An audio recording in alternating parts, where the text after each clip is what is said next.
And welcome back, footy fans, to another episode of the SANFL Snapshot. State League footy reviews are beginning. We have got through about a month of SANFL W play, and we're getting ready for the start of the Senior League play. So we got to sit down and talk some SANFL W and SANFL. Joining me today, unfortunately, Darce Evans is a little busy, cannot join us today. So, as always, my other co host, caller extraordinaire, Mr. Phil Aspinall. Phil, great to see you, sir. Hey, Donnie. Hey, viewers. Great to be on board, mate. And always wonderful to talk SANFL W. We've, of course, been discussing the women's competition, but round one's only 2 days away. Can't wait for the 2024 Host Plus SANFL men's competition to get underway. Yeah. So as I was telling Phil off mic a little bit, my I went from just a little bit of footy to a lot of footy, and it gets even bigger this weekend with the SANFL, the Waffle, and the VFL just got started last week. So I went from just a little bit of footy to a lot of footy in a short amount of time. But you know what? I absolutely love it. Let's jump right into it, sir. We've got a month of SANFL W to cover and a little in the preview of round one for the league to get started. So let's jump to it. Your thoughts in the first month of SANFL W, because I remember in our preview, we had some thoughts. We were kind of right, but there's a few Yeah. surprises here. Yeah, there's a couple of surprises, and I think none more so than the two top teams. I mean, I dub Glenelg to be an improving side. I think they've got some good recruits that have come in, but they've taken all before them so far, Donnie, and they're sitting the season top of the table, 4 wins consecutively, and did a dumber on the doggies in round three, which we talked about off air. And the other surprise, I think West Adelaide for sure. We know that they finished towards the bottom end of the table last season, and they've got some good recruits, some players that have come back from AFLW experience like Hannah Button, and I think the Bloods are in good stead. And it'll be interesting. We'll talk about this shortly, but it'll be interesting to see where the sides go after round five when the AFLW eligible players no longer participate at SANFL level.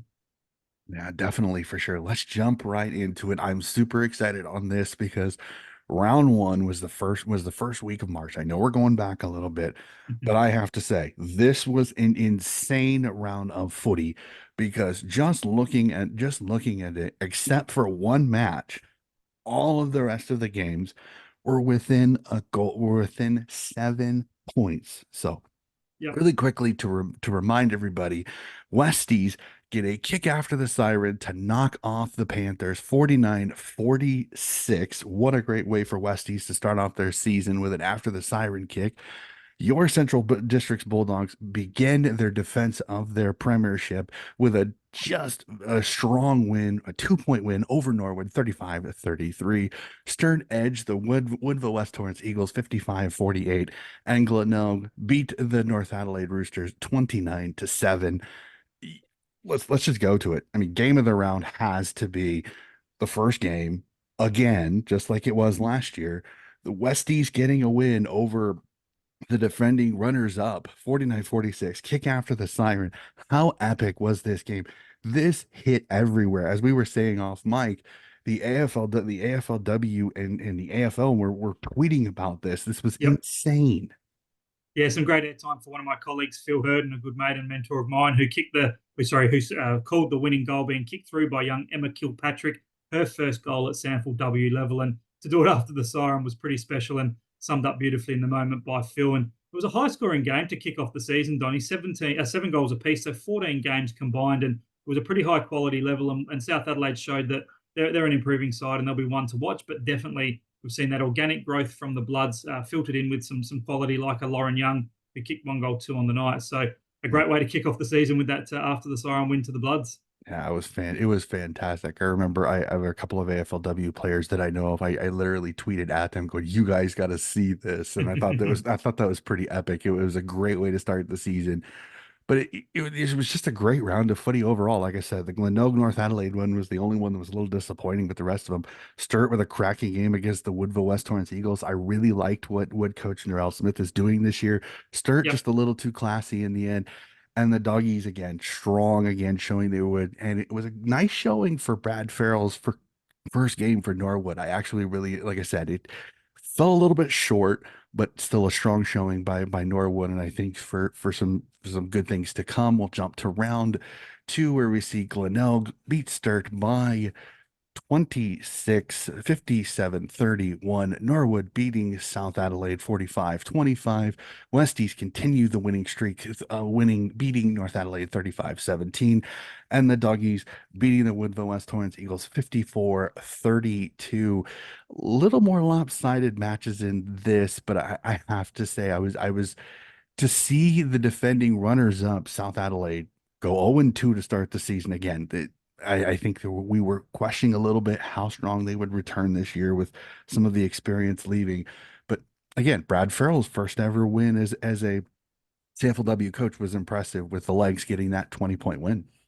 Yeah, it was a good win for them, an important win. And as you touched on, Rick Watts's girls, the South Adelaide Panthers, off to a slower start than they would have liked. But you did also mention the high turnover of players. And I think it might have just taken a couple of weeks for the girls to all gel together under some fresh faces, some new players going through their system. So they got better as the season had progressed. And we'll touch on that, particularly with their strong win over North Adelaide the following week. So, yeah, Brad Farrell, spoke to him before the game when I called this Doggies Norwood game. And he was excited, obviously disappointed in the end that they did go down in that one, but made amends for it here with a strong win against the Panthers the week later.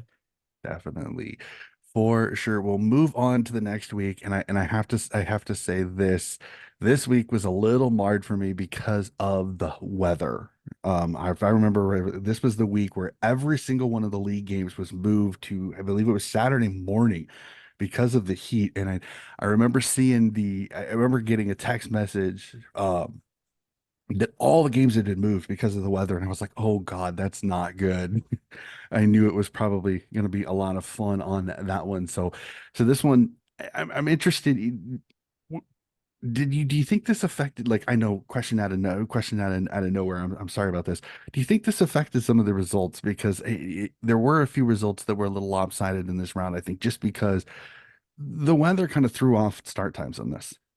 Yeah, it would have, and it wouldn't have been ideal for the girls' preparation when they're used to, being at the ground about 11 o'clock and playing at 12 or 1 o'clock. So you're kicking off as early as you are. You have to be up earlier.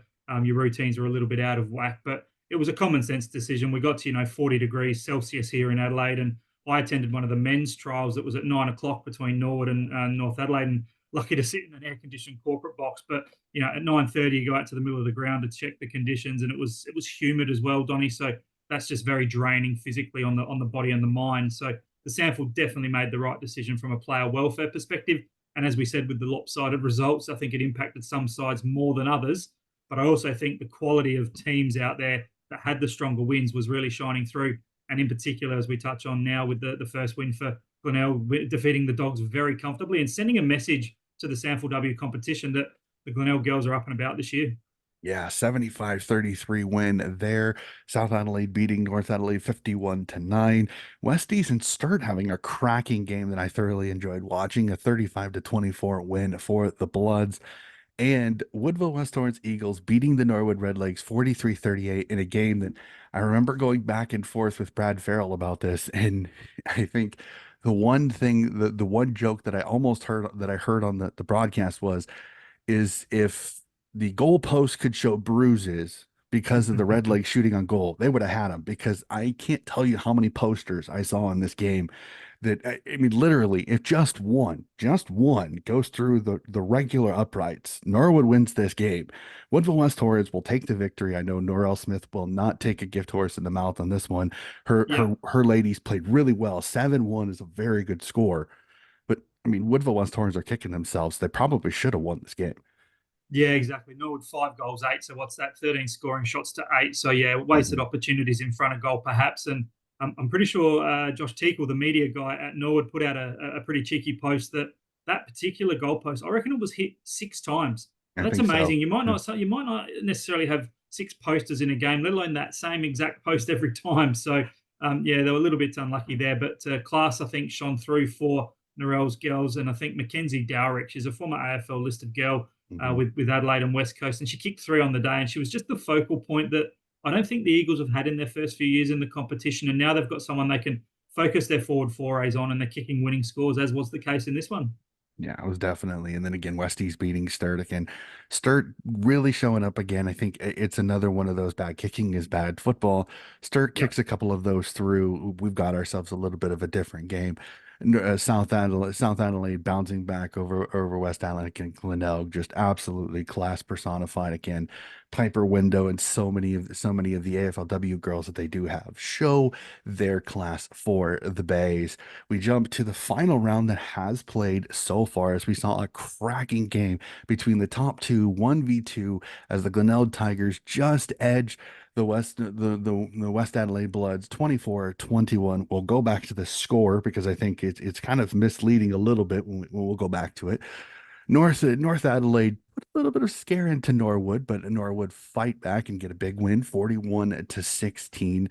South Adelaide with a nice win over the Woodville West Torrance Eagles, 45-10, and Sturt putting on a big score on the Central District's Bulldogs, kind of saddening a nice 50 game marker for Georgia Madigan and the Central District's Bulldogs, 72-42. But we got to talk about it. Top of the table clash does not disappoint. But if you're the Glenelg Tigers, you kind of look and you go, you probably should have won this by a lot, because 2-12 was the final score. 12 behinds kicked. You win a game by 3.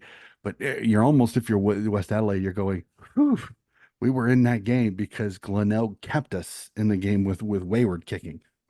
Yeah, and we talked earlier about bad kicking is bad football, but blustery conditions, it is always quite tricky at High Sense Stadium. It's an inner western suburb stadium just outside the CBD of Adelaide, and it somehow picks up a bit of a pocket of a westerly breeze and becomes quite swirly. So in recent times, all the games I've commentated there, I did an under 18s game on the weekend just gone, and yeah, conditions can be very tricky, not to say the least, but doesn't discourage the fact that, Glenelg should have won by a fair bit more. That's what, 14 scoring shots to 6, but we talked earlier and off air about some of the AFLW girls, and none more so than Piper Window. After this week, round 5, those girls aren't eligible to continue to play SANFL, and the Tigers will no doubt miss her because she's just a class above the reigning Breast and Ferris medal winner in the women's competition, and I think the Tigers will miss her dearly.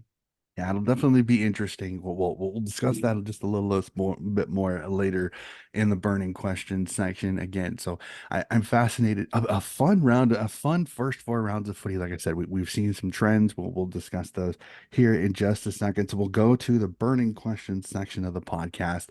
I'm fascinated on this because, as we saw, we kind of some trends. So we'll start off. First one, Glenelg at the top of the ladder. How far or how long can they go unbeaten? Unfortunately, as we said, the looming round 5 ending of eligibility for AFLW may affect the Tigers probably the most when it comes to the competition. Yeah, look, it will, but I think they've got a lot of depth in their development league side or their reserves girls. And I looked at some of the team listings from the development side, and that gives you an indication of depth. And there's girls that have played league footy over the last 3 or 4 years, and it just shows that when they're bringing some class in, the next level down needs to be at that higher grade. And these girls coming back in, once the AFLW girls go out the Piper windows and the like, that there'll be plenty of depth in the reserve side for Glenelg that can come in and really do the job. So yes, it'll impact the competition, and yes, it'll impact the Tigers probably more so than any. But I think they're playing good enough footy across the two respective sides to cover those losses. Yeah, it'll be definitely interesting. I'm just looking at some of their next upcomings games, and I mean, it's not like it's a murderer's row. I mean, this round they have South Adelaide, which I think again should be a test. But with the AFLW girls, you would think they would win that. They face Norwood round 6, so that first round after. How does that back up? Norwood would lose Najwa Allen, but really that's it when it comes to the Red Lakes. So it'll be interesting on that. Then round 7 they play Woodville West Torrens. So again, it kind of depends. Again, the sample W sometimes can have some wacky results. Sometimes it's just a day, as we saw with the 2-12, and you still win a game of footy. So it'll be fun. I'm excited for Glenelg. We'll definitely see how the coaching staff adjust when Piper Window and some of their when their AFLW girls do leave. But again, they're a really solid side. They're going to be fun to And I think I watch. think I think the other thing, Donnie, that Lexi Edwards will probably use to our advantage is I just had a look at the same scheduling moving forward. They've got their next 6 games in a row at home, so that's a pretty strong way to finish a 12-round season. When in the back half of year, 14 rounds rather, the back half of the year, you're playing like 2/3 of your games at home in front of your home crowd, familiar surroundings for the girls. So that'll be beneficial for the Mhm. Tigers, I think. Yeah, that definitely home cooking, not having to go anywhere. You know the ground even well, you know the dimensions. I agree on that one. So let's jump to it. The story so far, the first four rounds, is the Bloods of West Adelaide. They have been a pleasant surprise. I think in our preview show, we were all kind of talking about potentially being down there with North Adelaide in the spoon kind of category. So for them to be second on the ladder so far, do you think they can stay in the finals picture, knowing that unfortunately you will lose Lauren Young after Lauren Young and a couple other AFLW girls after this round? Yeah, look, I think they will. And yes, that's quality players to go out of the side, in particular Lauren Young, who's obviously won the first SANFL medal for the girls at West Adelaide. But they've got some quality players. And I speak straight off the cuff of Zoe Venning. She's averaging over 25 possessions a game. She's their Hmm. reigning best and fairest. And I think what we find with West Adelaide is outside of those known girls, the Zoe Vennings and the others that we are familiar with, there's some lesser likes that get the job done most weeks. And Lucy Boyd, super consistent. She had Hmm. 20 odd touches in the game last week. Jessica Chaya, they share the load really well. And then on top of that, we touched on it earlier. You then bring in someone that's got some experience at AFLW level, like a Hannah Button, Button. and she's a tackling machine. She's leading the competition in tackles. And I'm sure if you ask Bruce Dorr, the coach of West Adelaide, where their weaknesses have been in recent years, was probably strength around the footy. And Hannah brings that in spades. So I think they'll go well in the back half of the year. And I still think West Adelaide, they might drop a peg or two, but I still see them playing finals.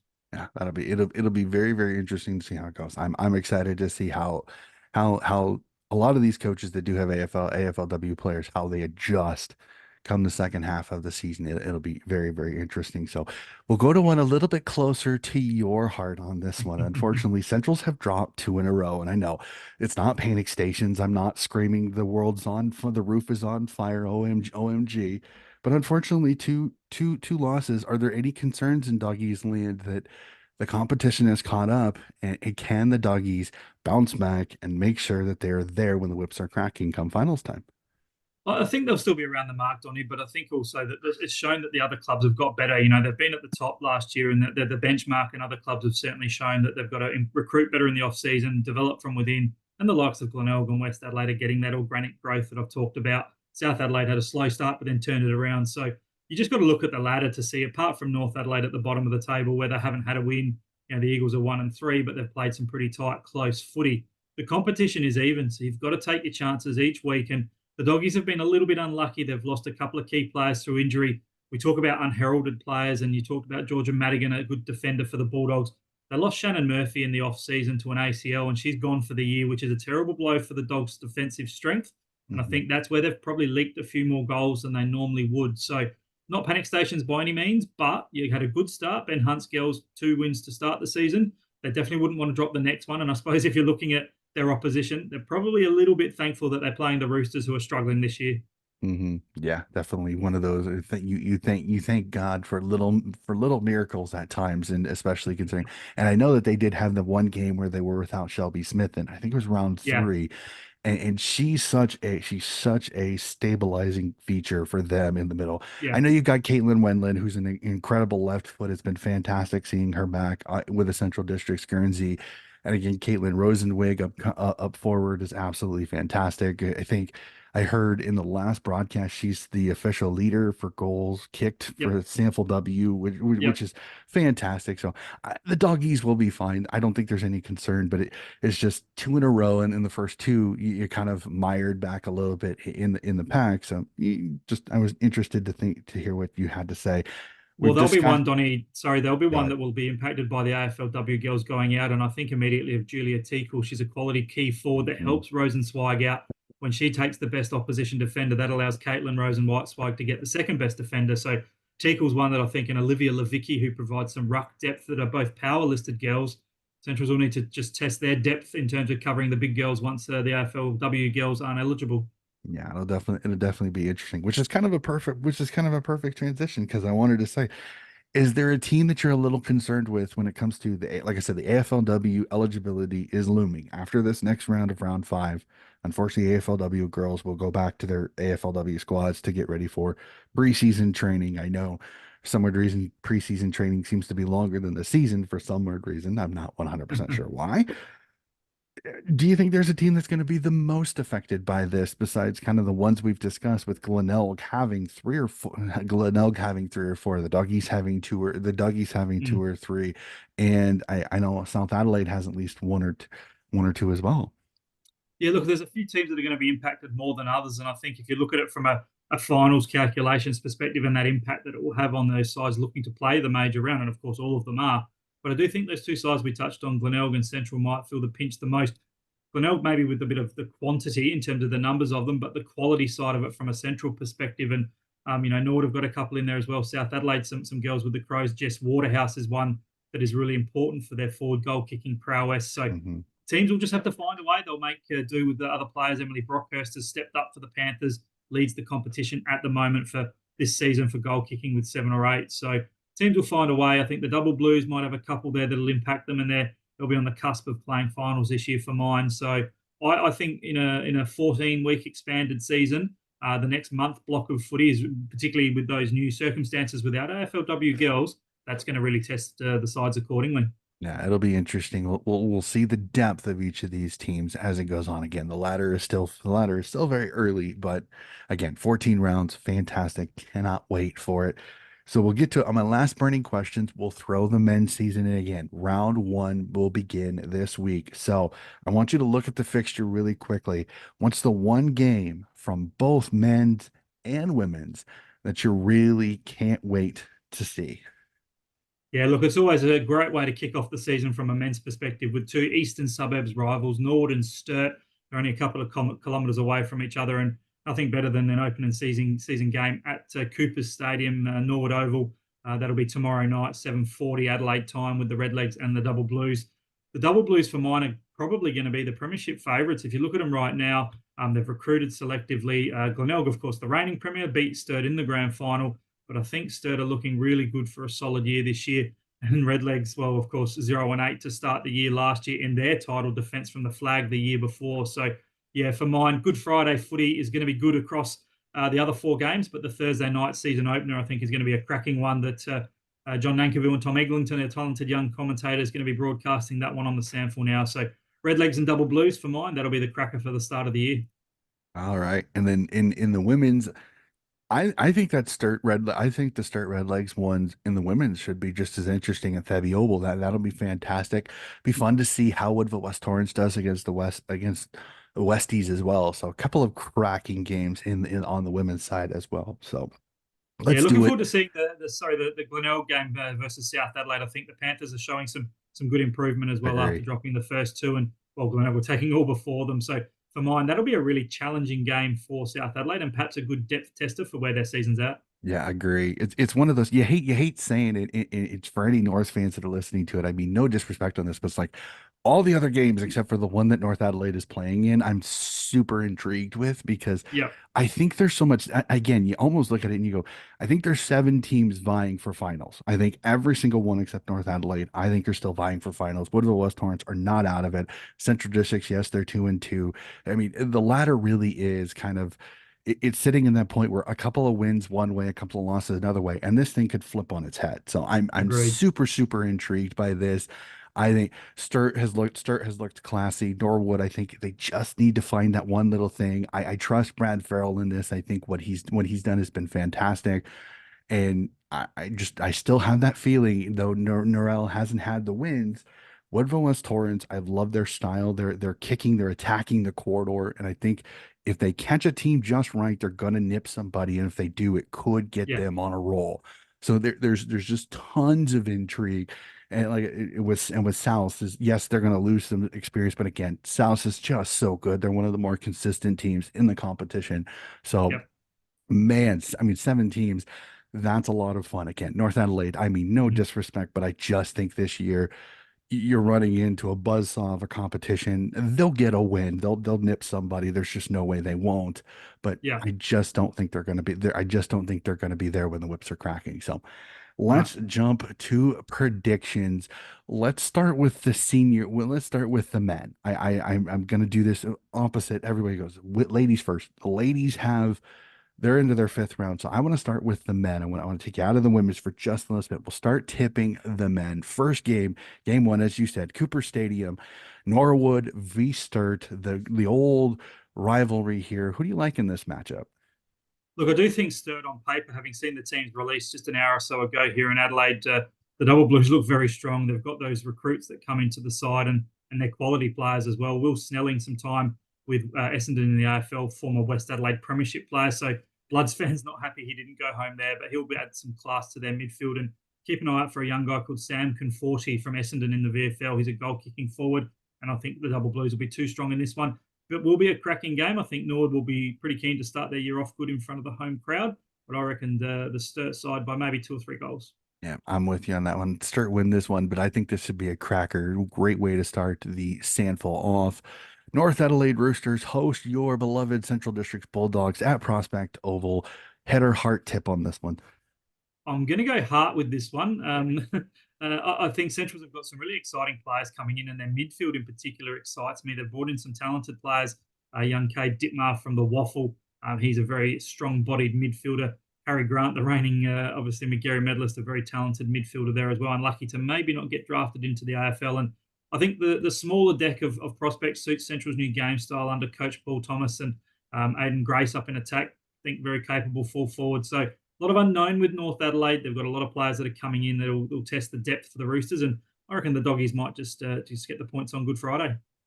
I'll tip with you on this one. I like the doggies. It'll be interesting to see how that one goes. All right, Flinders University Stadium as South Adelaide host the Adelaide Reserves on this one. Who do you like in this one? Yeah, I hate to say this off the cuff, and South supporters, if you're listening, I'm sorry, but I'm sure you probably know that you're feeling some pain. They've lost a lot of experience, over 500 games of senior experience.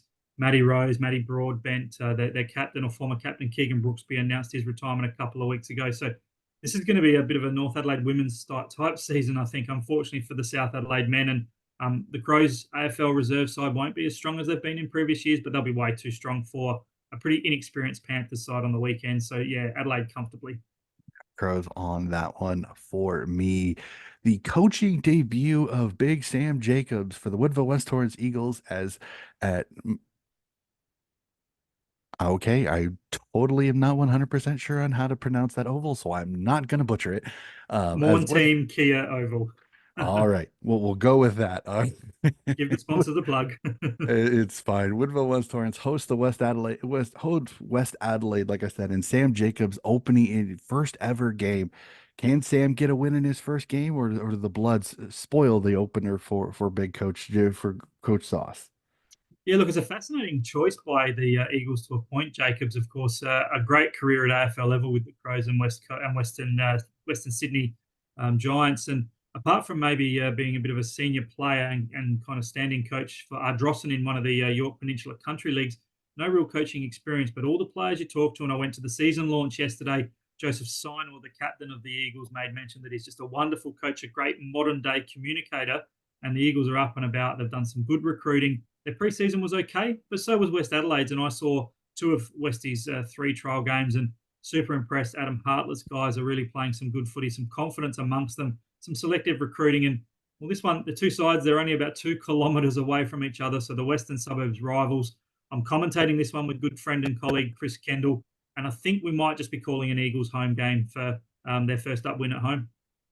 Yeah, I'm a little bit of a homer pick on this one. I love Yep. Sam Jacobs. The chat was so much fun. I really hope he gets the win here to open up his Sandful account here. And the flag gets unfurled at Stratorama Stadium as the Glenelg Tigers host the Port Adelaide Reserves. I'm not going to call them the Magpies because they really aren't. They're So, not. but we'll keep out of that one. So, can the Tigers start off in defense of their premiership, or do Port Adelaide spoil the party?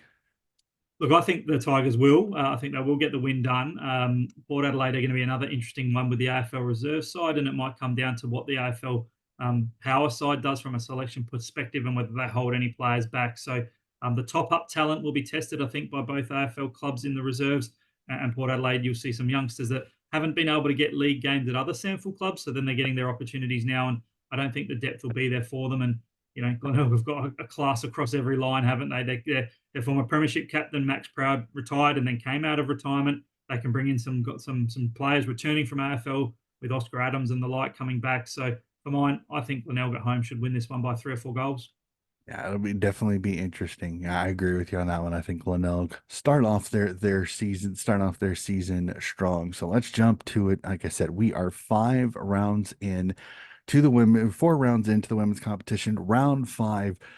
I don't think this is going to be too difficult to tip for you, both head and heart wise, as North Adelaide host the Central Districts Bulldogs at Prospects Oval. Doggies win this one for me. I just think too strong again. North Adelaide again. I think they'll be the wooden spooners. They'll nip somebody this year, but I just think they're just a little bit too far off the pace. Yeah, I tend to agree there. There is something in the back of my mind that says exactly what you're leaning towards, that, North Adelaide might cause a bit of an upset. The Dogs will need to be switched on and play 4 quarters of footy. I love that this is the curtain raiser game to the men's game. That the Central North game is going to be on Channel 7 on the live broadcast in Adelaide. The girls will kick off the commencement of the day beforehand. So I do think the Dogs will get the points in this one, and reasonably comfortably, if they play at their best. Yeah, 100% on that one. Out to Thebe Oval, which again, a classic one is Sturt take on the Red Legs. This is a fascinating one for me. Who do you like in this one? Yeah, it's a bit of a toss of a coin for me because both sides have got some up and down form. Sturt were sensational after quarter time. They trailed the Dogs by 3 goals at quarter time last week and then ran away kicking 11 goals, and it was just amazing. Zara Walsh kicked 5. I think the first time in the SANFL W that a lady's kicked 5 goals or more. So it's a great individual effort there. And Norwood, as we know, a bit of a soft spot for them with Brad Farrell and Alice and his wife, with the connection that we've got there. But I think Sturt in this one, in the men's and in the women's, they'll do the double. Yeah, unfortunately, Stir have looked really, really good. You never know. Maybe a little bit of tongue lashing, maybe a little tongue lashing after that Woodville West Torrens debacle when it comes to kicking on goal. Maybe might have gotten Red Norwood going. I'm gonna tip Third in this one, but this is a cracker. I think this one comes down to the fourth quarter for sure.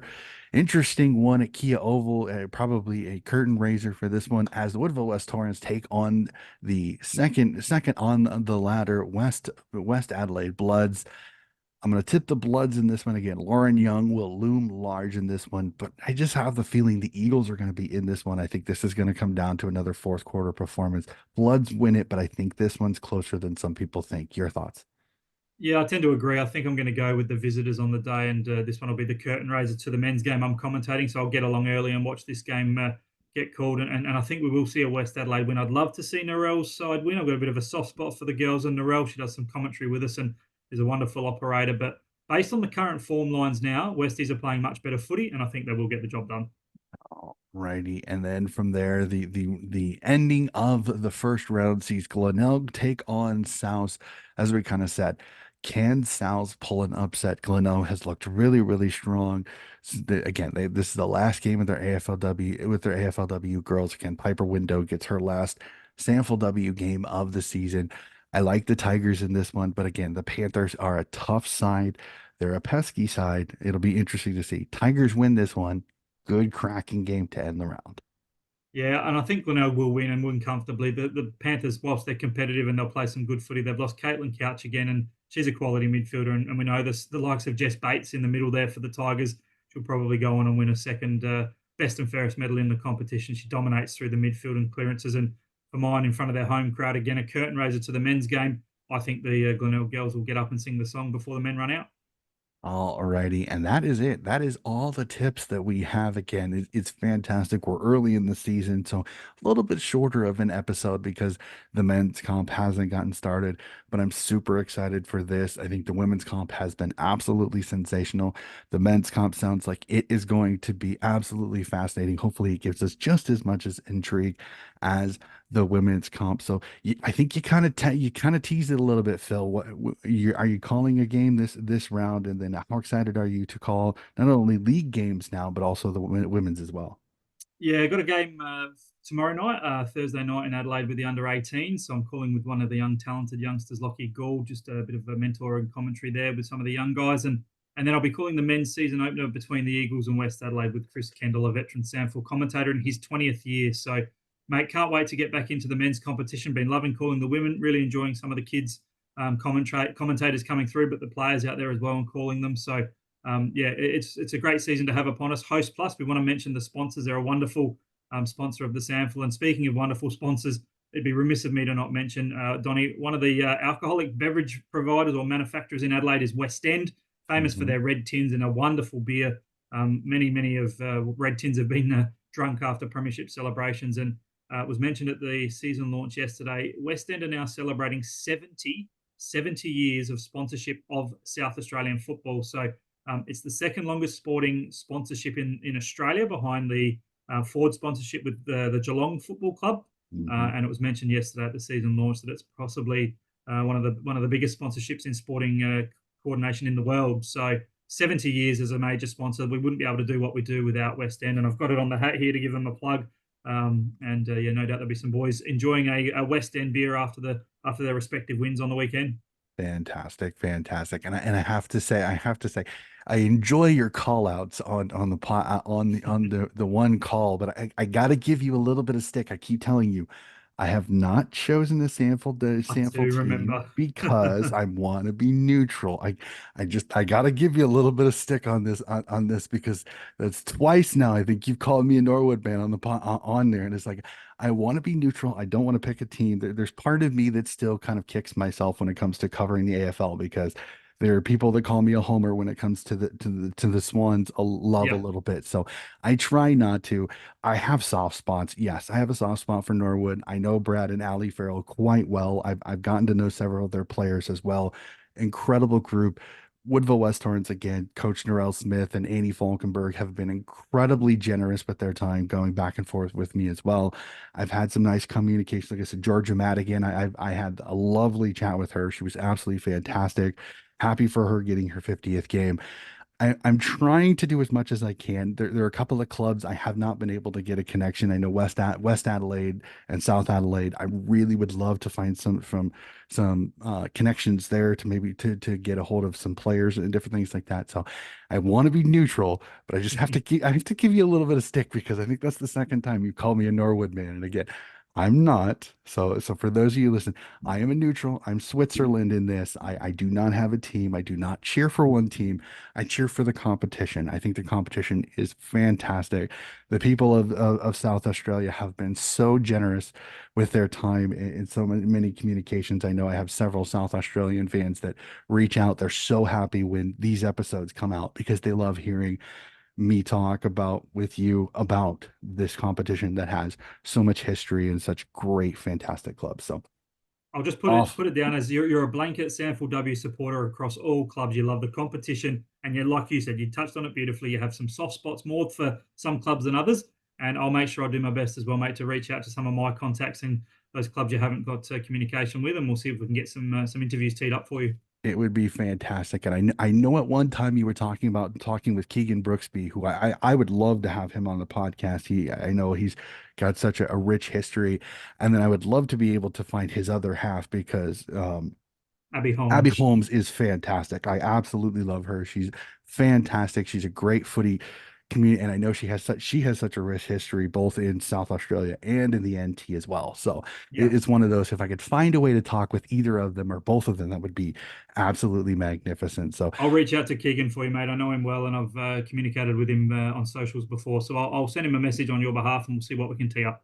that is fantastic. Again, he's retired now. I don't want to take up too much of his time, but I think it would be a magnificent chat to talk with somebody that knows the ruck game just as well as Sam Jacobs as well. So, ladies and gentlemen, that is going to do it for another episode of Sample Snapshot. Again, keep an eye out. More reviews coming. The VFL has gotten started. I know. Evil VFL went on the Sample Show. I'm sorry. VFL and VFLW is getting started. Those shows will come up. Waffle and Waffle W show will be here in the next week or so. We were supposed to do it, but unfortunately, some scheduling issues with Paul Persick kind of ruined that. Again, nothing to him. Sometimes that's podcasting. Stuff happens. So Yep. hopefully next week we will have a waffle review of both of round one and of the first month of play in the Waffle W, which has been fantastic just as much. So more footy coverage still to come. Thank you again for listening, and we'll be back again with another episode of Donnie's Disposals very, very soon.